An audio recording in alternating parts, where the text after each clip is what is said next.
მოდი პირდაპირ თქვენ შეკითხვებზე გადავალ. პირველი შეკითხვა ასეთი იყო, რომ ერთ-ერთ თავს საინტერესებს ჭონა რატომ არ ჩატარდაო და თქვენ იცით, რომ ყოველ აღდგომის დღესასწაულზე ჩვენ ტრადიციულად ასე გქონდა ხოლმე, რომ ბავშვებთან ერთად ჩვენ ჩამოვიდით, ოღონდ უშუალოდ აღდგომა დღეს, წინა საღამოთი კი არა, როცა თქვენ დადიხართ ხოლმე ჭონაზე. არამედ უშუალოდ აღდგომა დღეს, სადღაც 11-12 საათისთვის შევიკრიბებოდით და ასე ქუჩაში დავდიოდით. თან ღეროდით ჭონას ლექსებს და ეს ყველაფერი ხო რაღაც სიხარულთა ჟრიამულობასთან იყო დაკავშირებული, არა და ჩვენ ამ წელს იმიტომ შევიკავეთ თავი, რომ ჩვენი უწმინდესი პატრიარქი რომ გარდაიცვალა, 40 დღე არ გასულა პატრიარქის გარდაცვალებიდან. 25-ში გადის, 25-ში არის მე-40 დღე. და ამიტომაც ვარჩიეთ, რომ თავი შეგვეკავებინა. ჭონა ყოველ წელს იქნება და ეს შესაძლებელი იქნება, მაგრამ რაც მოხდა პატრიარქთან დაკავშირებით, რომ ამხელა ეპოქა დასრულდა, ფაქტიურად 50 წელი იყო ეს საქართველოს კათოლიკოს პატრიარქი და თქვენ ხართ იმის მომსწრე, რისი მომსწრეც არავინ არასდროს არ ყოფილა. რომ 50 წელი ადამიანი იყო ამა თუ იმ ერის პატრიარქი და ის გარდაიცვალა. ესმით, ანუ თქვენ ახლა რომ გაიზრდებით, უნდა მე მიხვდებით, რომ აი თურმე რამხელა მნიშვნელოვანი რამ მოხდა. ამიტომაც აუცილებლად ჩვენ უნდა ამ ხრივაც პატივი მიგვეგო მისი სულისათვის. და არა მარტო ამ ხრივ, ჩვენ აქ ისეთი წრეებით შევაჩერეთ, რაც უფრო შრიამულობას უკავშირდებოდა, ცეკვის იქნებოდა ეს თუ სიმღერის. გავა ეს დღეები და მე ისევ განახდება ყველაფერი. ნახოთ, თქვენი ინტერესები. სასიყვარულო წერილებს ხმამაღლა არ დავიკითხო. მაგრამ მადლობას ხმამაღლა გეკით. თქვენი აზრით სკოლებში რელიგია უნდა ისწავლებოდეს, ნელ-ნელა არის ბავშვებო და ძალიან ბევრი კარგი რაღაც მოხდება. არის დაგეგმილი ბევრი კარგი რაღაც, ეხლა არ გაუსწრებ მოვლენებს, მაგრამ თქვენ ნახავთ, რომ ბევრი რაღაც შეიცვლება. მამაო როგორ გავხდი და აი როგორც მეთმაინება და რა თქმა უნდა ადამიანის არჩევანიც ძალიან მნიშვნელოვანი. ეხლა ვიღაცა რო სტიქაროსანი ხდება, ხო მას უნდა რომ გახდეს ეს ტაძრის სახური რო გახდეს, ხო? აი ჩვენს ტაძარში ახლა ორი ახალი სტიქაროსანი ყავს, დიდი ბიჭები არიან. და ტაძრის სახურება ძალიან მნიშვნელოვანი რამ არის. ეს ძალიან დიდი პასუხისმგებლობაც არის. ეხლა წარმოიდგინეთ, აი ღმერთი, რომელიც რომელმაც ეს სამყარო შექმნა, აი ეს მიწა შექმნა, ეს ამხელა ზღვები შექმნა, ამხელა მთები თუ მთელი პლანეტები შექმნა. ის ღმერთი, რომელიც ადამიანად მოვიდა, ანუ იესო ქრისტე, და ჩვენ გადავერჩინეთ. ჩვენთვის ჯარსებს, წაღან როგორც საუბრობდით, ხო გახსოვთ? სიკვდილი დათრგუნა და ჩვენ სიცოცხლე მოგვანიჭა. და ამ ჩვენთვის ჯვარცმულმა იესო ქრისტემ ჩვენ მოგიწოდა, რომ თავის სამსახურში ჩაგაყენოს. ეს რამხელა პასუხისმგებლობაა, წარმოიდგინეთ, უბრალოდ აი ძალიან დიდი სიფრთხილით და მოწიწებით სჭირდება აი ამ მსახურებას აღსრულება. თქვენ ახლა შეიძლება რომელიმე ხართ კიდევაც სხვა ტაძარში, ან სტიქაროსანი ხართ, ან შეიძლება მგალობელი ხართ, თუ არა და რომც არ იყოს ასე. თვითონ ადამიანს შეუძლია რომ ღვთისმსახური იყოს რამ ხრივ, ნახეთ. მოციქული. ეს მიკროფონია, რომ ხმა აიღოს მერე ჩამწერმა. მიხდი? ეს რო არ მეკოთოს, ის ვერ გაიგებდა. აი მაგალითად ჩვენ ყურები რატო გაქვს? რომ გაიგონო, ხო? აი ტელეფონის ყურები ეს არის.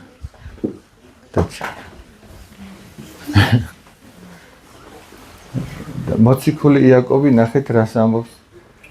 ღვთისმსახურება წმინდა და უბიწო არისო ქვრივებისა და ობლების მიხედვა მათ გასაჭირში და საკუთარი თავის დაცვა ამ წუთისოფლის ამაოებისაგან. ესე იგი, აი ნებისმიერ თქვენგანს, აი დავუშვათ ეს ვაჟკაცი გადაწყვეტს, რომ მე მინდა რომ ღვთისმსახური ვიყო. ესე იგი, რა უნდა გააკეთოს? თუ სადმე ქრივს, ანუ ქრივი არის ადამიანი, მეუღლე რომ გარდაეცვლება. მამაკაციც შეიძლება იყოს ქრივი და ქალბატონიც. ქრივსა და ობოლს თუ ნახავს, ობოლია მშობლები რო არ ყავს, ხო? თუ ნახავს და გვერდში დაუდგება, მიეხმარება. თან ეცდება რომ ამ წუთისოფლისაგან თავი დაიცვას, ანუ დაიცვას როგორ იცით? ეცადოს რომ ღირსეულად და სიწმინდით იცხოვროს. ესე იგი გამოდის რომ ეს უკვე ღვთისმსახურია. ესმით, საკუთარ თავს იცავს ამ წუთისოფლის უზნეობისგან და ასევე მოწყალებით გამოირჩევა რომ დაეხმაროს. ეს ორია მაცხოვნებელი. ერთი რომ სიწმინდით იცხოვრო, მეორე მოწყალება გასცე რა. როგორ გავხდეს თიქაროსანი? როგორ გავხდეთ? მაგაზე გოგნებავს მე ცალკე ვისაუბროთ, მაგრამ სტიქაროსანი რო გახდეს ადამიანი, უნდა ნელ-ნელა შეისწავლოს მსახურება, საეკლესიო მსახურება და არის გარკვეული ლოცვები, რაც აუცილებლად უნდა იცოდეს. მაგალითად, აი ძველი ქართული დამწერლობა უნდა იცოდეს. ეხლა ჩვენ რითიც ვკითხულობთ და ჩვენ რითიც მაგალითად აი შეკითხვები დავწერეთ, ამას ეწოდება მხედრული დამწერლობა. ჩვენ ქართველებს გვაქვს კიდევ ასომთავრული და გვაქვს ნუსხა ხუცური. ეს უნიკალური დამწერლობები, ამიტომ ქართველმა ეს უნდა იცოდეს. ერთხელ მე პატარა ვიყავი და ჩემს მოძღვარს ვეკითხები, რომ რა თქმა მეთქი, რა შემჭირდება, რომ ეს ნუსხა ხუცური ვიცოდე მეთქი. ქართველი ხარო და ქართული არ უნდა იცოდეო. ნელ-ნელა დავიწყე, რომ ქართველმა მართლა ქართული უნდა იცოდეს და მე ნელ-ნელა დავიწყე ყველაფრის სწავლა. მამაო, წირვა რომელ დღეებშია? წირვა შაბათ-კვირა არის, თუმცა ამაღამაც არის წირვა. მიცვალებულებისთვის წირვა ჩატარდება ამაღამ. 12-ის ნახევარზე დავიწყებთ. ესე ზოგადად შაბათ-კვირას არის ხოლმე და დღესასწაულის დღეებში. ზოგიერთ ტაძარში, სადაც რამდენიმე სასულიერო პირი მსახურობს. აი მაგალითად, ღვთისმშობლის შობის საკათედრო ტაძარში. მთავარი ტაძარი, რომელიც არის ამჟამად გორში, ყოველდღიურად არის წირვა, იმიტომ რომ იქ რამოდენიმე სასულიერო პირი მსახურობს. შეჯიბრში მონაწილეობას ვიღებდით და იგივე დღეს იმავე საათზე მემთხვევა კონცერტი. პირველ ტურზე მხოლოდ სამმა რომ მიიღოს მონაწილეობა შეიძლება? კი, სამმა რომ მიიღოს შეიძლება. სამზე ნაკლები უკვე თან რა არის, იცით, თითოეული ბავშვის გამოკლება ნიშნავს, რომ თქვენს ძალებს აკლდება. იმიტომ რომ თქვენ ხო გადანაწილებული გაქვთ ის საკითხები და ახლა უღელში 4 ხარს რო შეაბა, უფრო ძლიერი არ არის, ვიდრე 3-ს რო შეაბა. თუმცა თუ ის 3 ყოჩაღია, შეიძლება 5-საც აჯობოს. გაიცნია მონდომებას.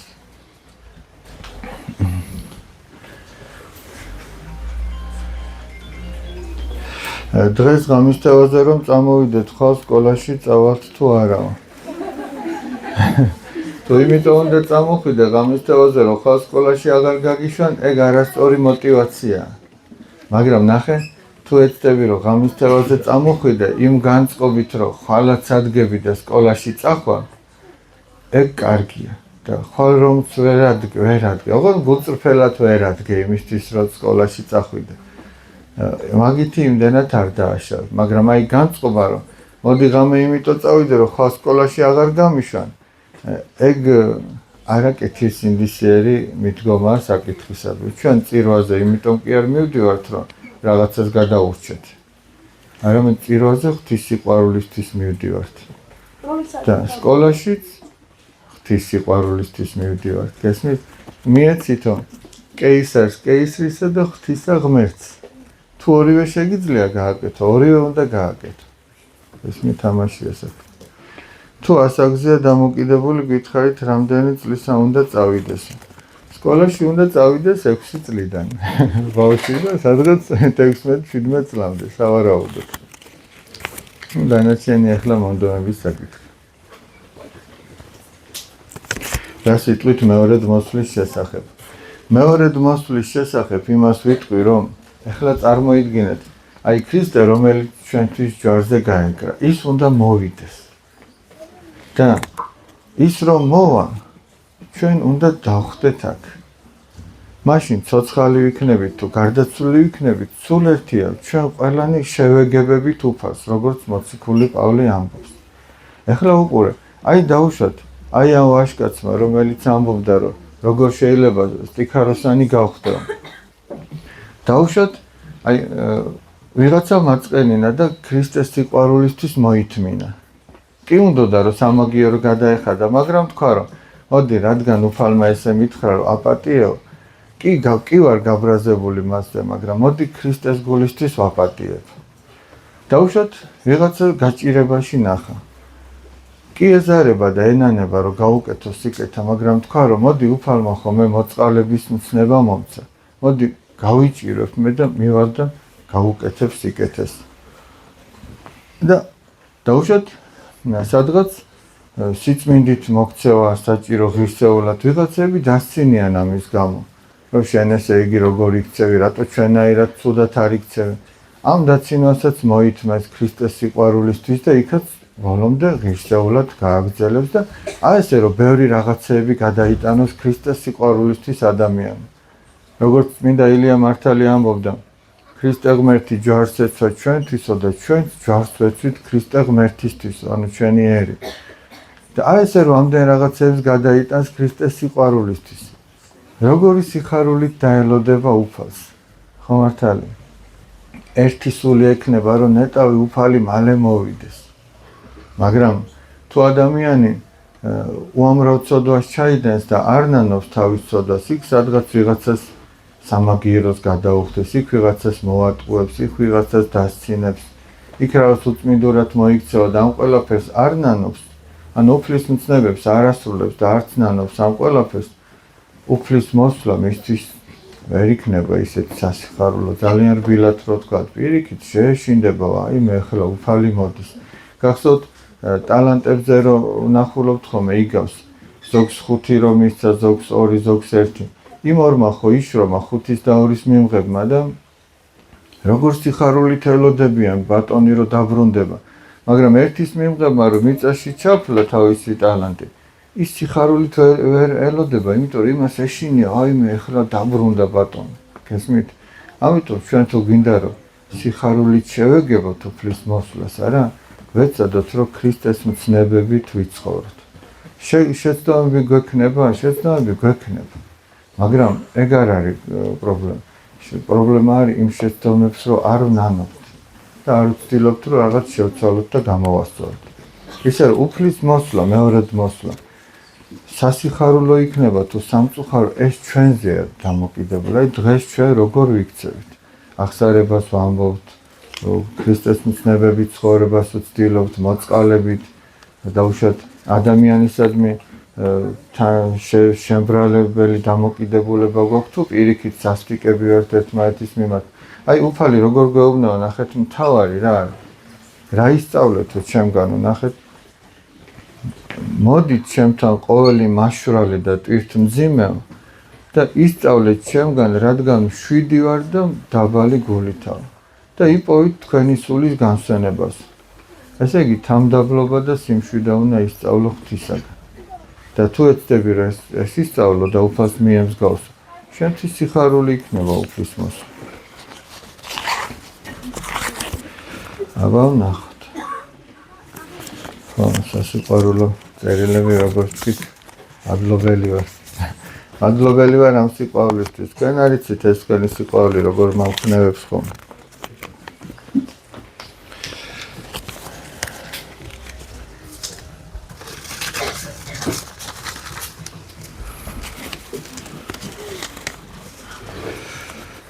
როგორ შეიძლება თამაშს დავანებო თავი და აღარ მინდა გაგრძელებაო იცი რა არის ნებისმიერი რაღაცა რასაც გინდა რომ თავი დაანებო ან გინდა რომ რაღაცა დაიწყო და აღარ დაანებო თავი ყველაფრის შესახებ უნდა იფიქრო ასე რა შედეგი მოაქვს ამ ყველაფერს ახლა გასართობად რაღაცა რამდენიმე წუთი რომ რაღაცა ითამაშო ეგ არაფერი დანაშაული არ არის ამითი არ დაზიანდება პირიქით ახლა ჩვენ ბავშვები ვართ და იქ რაღაცა გართობაც საჭიროა სულ აკრძალო ყველაფერი და თქვა რომ მე საერთოდ არ ვითამაშებ ერთი ესეთი რაღაც მახსენდება, პატარები ვართ და მაგის მაგალითად მინდა მოიყვანო. მე მყავს 1 წლით უფროსი ძმა. ნუ პატარები ვართ ალბათ ვართ 11-10 წლისები ესე და რაღაც ახალი საათი ჰქონდა ჩემ ძმას და სულ მაინტერესებდა აბა იქ როგორ არის. რაღაცა ბევრი ფუნქციები ჰქონდა და მე უთხარი რომ მათხოვე მეთქი. და მათხოვე მეთქი და არ ვითამაშებ მეთქი და რომ მათხოვე საათი ასეთი რამე მითხრა ეხლაც მახსოვს აი სიყვარულით მახსოვს. მომცა და მითხრა რომ ითამაშეო ოღონდ ბევრი არ ითამაშო ანუ ხო მიხვდა რომ მე მაინც ვითამაშებდი და ანუ თავიდანვე მომცა ამის უფლება რომ მიხვდა რა ხა სულ რომ ეხა ხელზე რო გიკეთია ესეთი მოწყობილობა რომელიც ჩემთვის ახალია და გაინტერესებს შიგნით რა ხდება ვერ შეიკავებ თავს და მაინც მოგინდება რომ სადღაც შეძრე რაღაცები დაათვალია ამიტომ მითხრა რომ კიო გააკეთეო ანუ მაგაც ესე ჩვენ ვერ შევძლებთ რომ საერთოდ თავი ავარიდოთ ყველაფერს მაგრამ გზომიერებაა საჭირო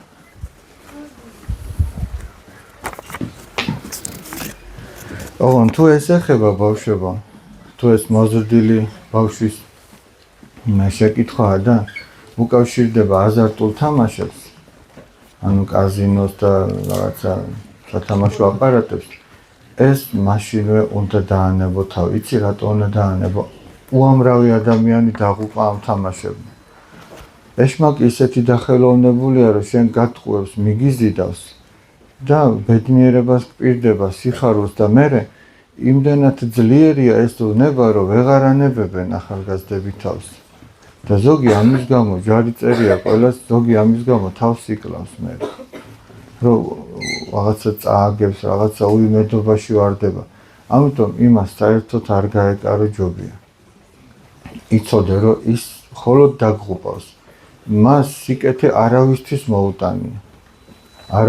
მოუტანია და ყველაზე მეტად კიდე იმას დაღუპავს ვინც თავიდან 1-2 მოიგებს და ეგონება რომ აჰა ესე იგი ვიპოვე გზა რითიც შემიძლია რომ მე ფული ვიშოვო იმითი ფულს ვერ იშოვე მაგრამ უბედურებას კი ბევრს ნახა ამიტომ ჯობია რომ ის თავშივე გაწყვიტო ესე იგი ის კატა როგორც სიტყვიან გაწყვიტო კატა არა პირდაპირ გაგები დაანებო ყველაფერს თან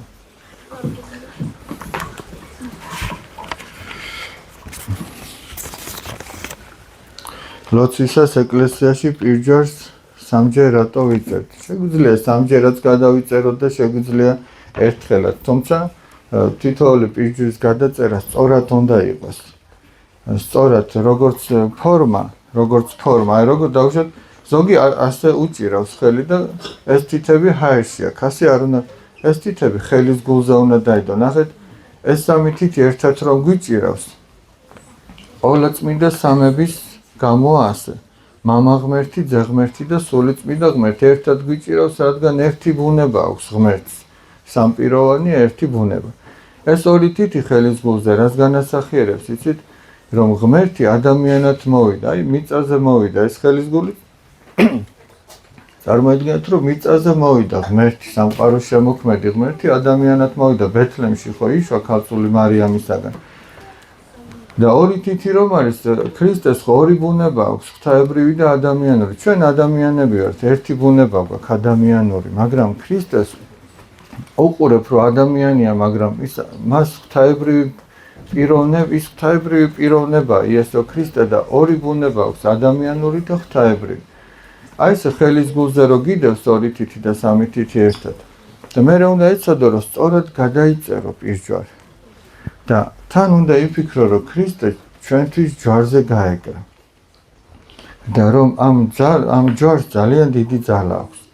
გახსოვთ ადრე ჩვენ ვისაუბრეთ კონსტანტინე დიდი რომ საბრძოლველად მიდიოდა ის წარმართი იყო მონათლული არ იყო და ზეცაში ჯვარი გამოუჩნდა და ამ ჯვარზე ეწერა ამით ძლიე ანუ ამითი დაამარცხე და ამას შეეშინდა იმიტომ რომ ჯვარი წარმართებისთვის ეს დასაჯელია რაღაც თითლებოდა და ქრისტე გამოეცხადა ძილში და უთხრა რომ საბრძოლო მუზარადებზე ანუ თავზე რაც ახურავს მებრძოლს საბრძოლო ფარებზე ხელში რაც უჭირავს დროშებზე გამოსახეთ ჯვარი ასე შეიარაღებული წადით და გაიმარჯვებთ ისე რომ აი ჩვენ უნდა ვიცოდეთ, რომ ჯვარს დიდი ძალა აქვს და ჯვარს შეუძლია რომ ადამიანი დაიცვას, დაიფაროს. ამიტომ გვიკეთია ჩვენ ყველას ჩვენ სახელზე ნაკურთხი ჯვარი.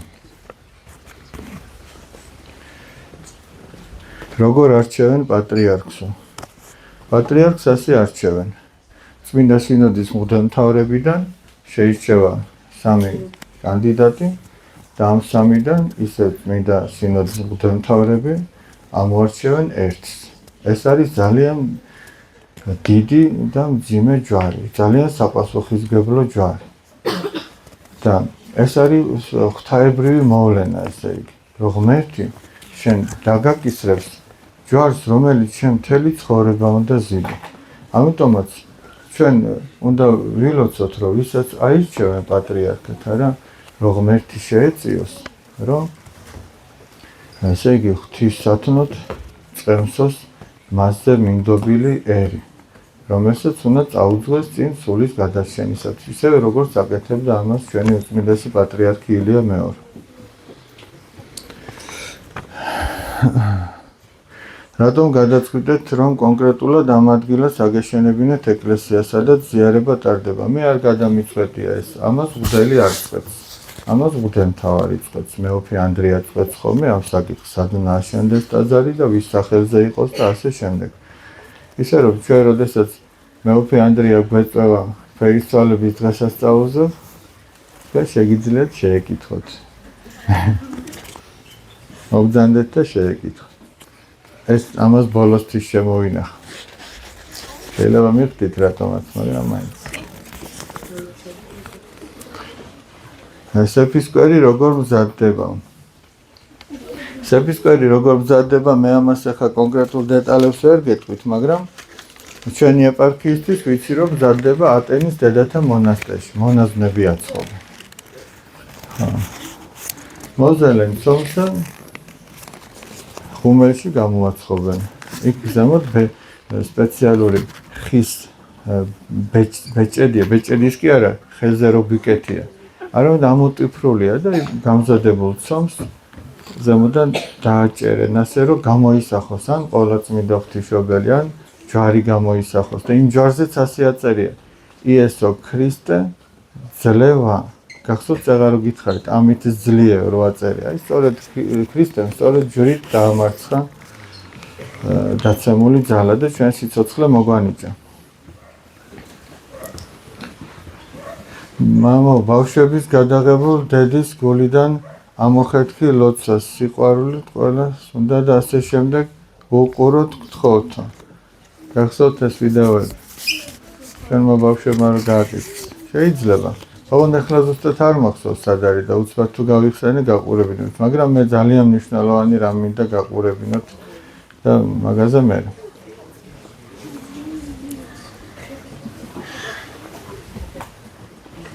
ვერ გკითხულობ ამას და აბა ერთი შენ თუ წაიკითხო.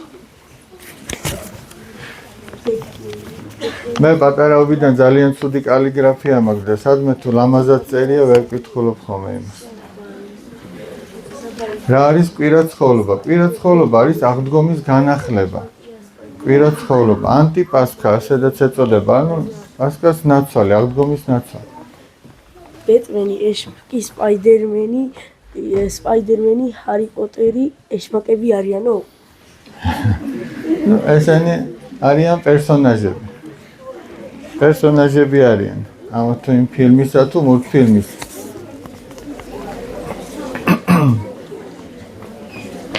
როცა შემაჯამებელს წერდა, მასწავლებელმა თქვა, რომ არავის გადააწერინოთო, მაგრამ დაგინახა, რომ სხვა საწერინებ და გითხრა, რატო აწერინებო. ამ დროს მასწავლებელს მოატყუებდა ეტყვი, რომ არ აწერინებდი და მეგობარს არ ჩაუშვებ თუ პირიქითო. საინტერესო ამბავია. თუ მეგობარს ჭირდება, რომ გადააწერ, ახლა ნახეთ როგორი ამბავი. წესი ჯობია, რომ შენ თვითონ ვინც იწერს სხვისგან, ჯობია არ გადაიწერო. მაგრამ ის უფრო ცუდი საქციელია, რომ აი ზოგჯერ მე ასეთი რამე შემიჩნევია, რომ ადამიანი წერს რაღაცას და ხელს მოაფარებს თავის როლს, რომ სხვამ არ გადაიწეროს ჩემგან. მასწავლებელი რო გიშლის, ეგ სხვა საკითხია, მასწავლებელი იმიტომ გიშლის, რომ შენი რეალური ცოდნა შეაფასოს. გესმით? მაგრამ შენ რო სხვას არ აწერინებ, ეგ არ არის კარგი. მე ესე მიმაჩნია ყოველ შემთხვევაში, რადგან მე მეკითხებით, რომ ხელი მოაფარო შენს. ჯობია რომ დაუშვათ, აი მოდი ესე ვთქვათ. შენ რო პირიქით აქეთ იჯდე და ვიღაცა მიცოდეს, ხო გინდა რომ შენ სადღაც თვალი გააფარო და გადმოიწერ. თუმცა მე ესე ვაკეთებდი ხოლმე. სკოლაში სანამ ეკლესიურად ცხოვრებას დავიწყებდი, ისეთი შპარგალკები გქონდა ხოლმე, რომ ხუთოსნები გვეხვეწებოდნენ ხოლმე, მაგრამ მე ცოტა რომ მივხვდი, რომ ეს არ არის კეთილსინდისიერი საქმე და არ შეიძლება გადაწერა, თუ რამე არ ვიცოდი ხოლმე, ასე დავიდებდი ხოლმე წინ მაგიდაზე. და რო ჩამოივლიდა მასწავლებელი იყო თუ ლექტორი იყო, თუ აიღებდა და ვეღარ წერდი, მაგრამ თუ არ აიღებდა, ესე იგი ნება მქონდა დართული და არხეინად წერდი ხოლმე. ყოველ შემთხვევაში სინდისი აღარ მაწუხებდა ამის გამო. აი იგი იყო მთავარი. რა ვიცი, შეხედეთ. არც დაბეზღება ვარ გაარავის და არც ის რომ რაღაცა დაუმალო. თუ შეგიძლია დაეხმარო, დაეხმარო. ამასაც ბოლოსთვის შევინახავ.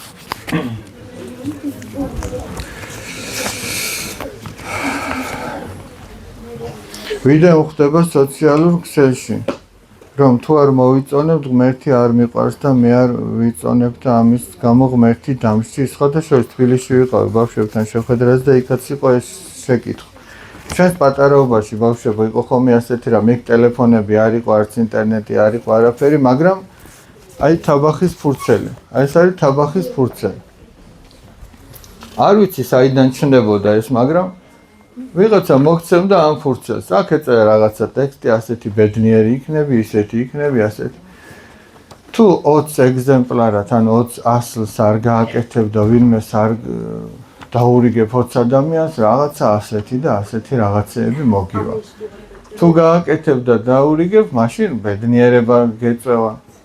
მე რაღაცნაირად ამ სისულელეებისა არ ვჯეროდა ხოლმე. მაგრამ ვიღაცები ძალიან შეშინებული იყვნენ ხოლმე, აი მე ახლა რო არ გადავამრავლო და არ გაუგზავნო, რამე უბედურება არ მოხდეს. ქრისტეს სიყვარული, როგორც უფალმა გითხრა, ნახე რაში ვლინდება. ვისაც მეუყვარვა, რომ ჩემი მცნებები დაიმარხოსო, დაიცოს. ყველაზე დიდი მცნება კი რა არის? სიყვარული.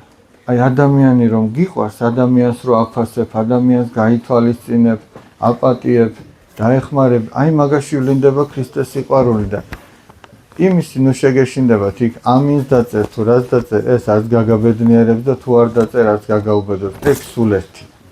ესმით, ამიტომ არ აყოთ ეგ რაღაც სისულელებს, ეგ არაფერს არ ნიშნავს.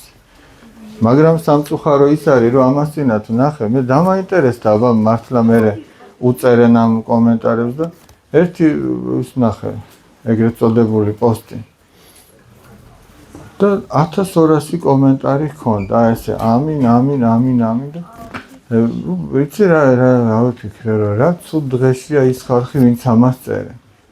აი რაღაცა ხო და თუმცა რა ვიცი, აბა თუ გაბედნიერდნენ ახლა რა გინდა რო ქნა, მაგრამ მე არ მგონი.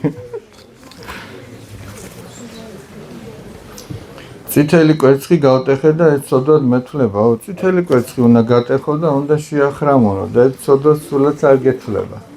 პირიქით, ეგ მაგისთვის არის, რომ ჩაურტყა ერთმანეთს, უთხრა ქრისტე აღდგა. ჭეშმარიტად აღსდგა, დაუდასტურო. აი ნახეთ.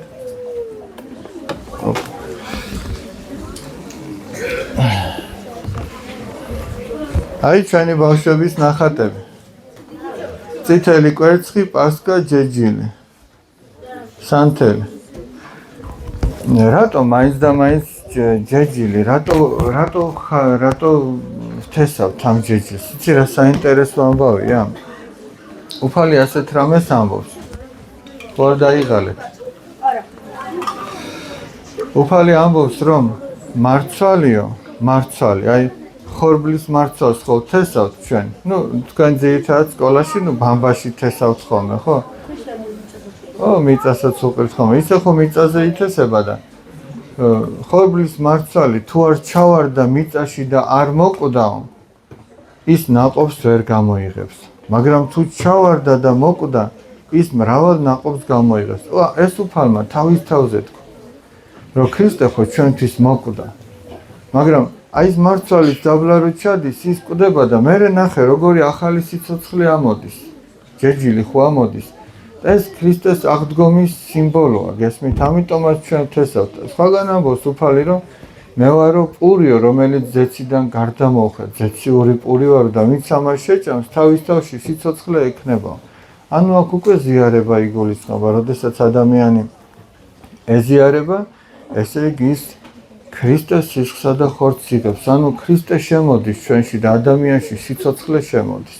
მამაოჩვენოში გახსოვთ რომ ამბობთ, პური ჩვენი არსობისა მომეც ჩვენ დღეს. ანუ ღვთისგან რას ვითხოვთ?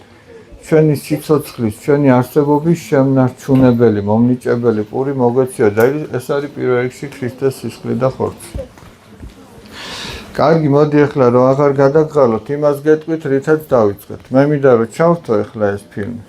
თუმცა მოდი სანამ ჩავრთოთ ეს ბოლო წერილები წავიკითხოთ. ბოლო ორივე ერთნაირი წერილია და წერია რომ მოდი ჩავეხუტოთ ერთმანეთსო და მოდი ჩავეხუტოთ ერთმანეთს, აბა.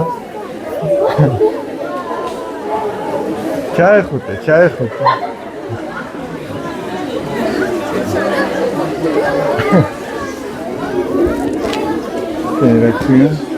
რა ქვია შენ?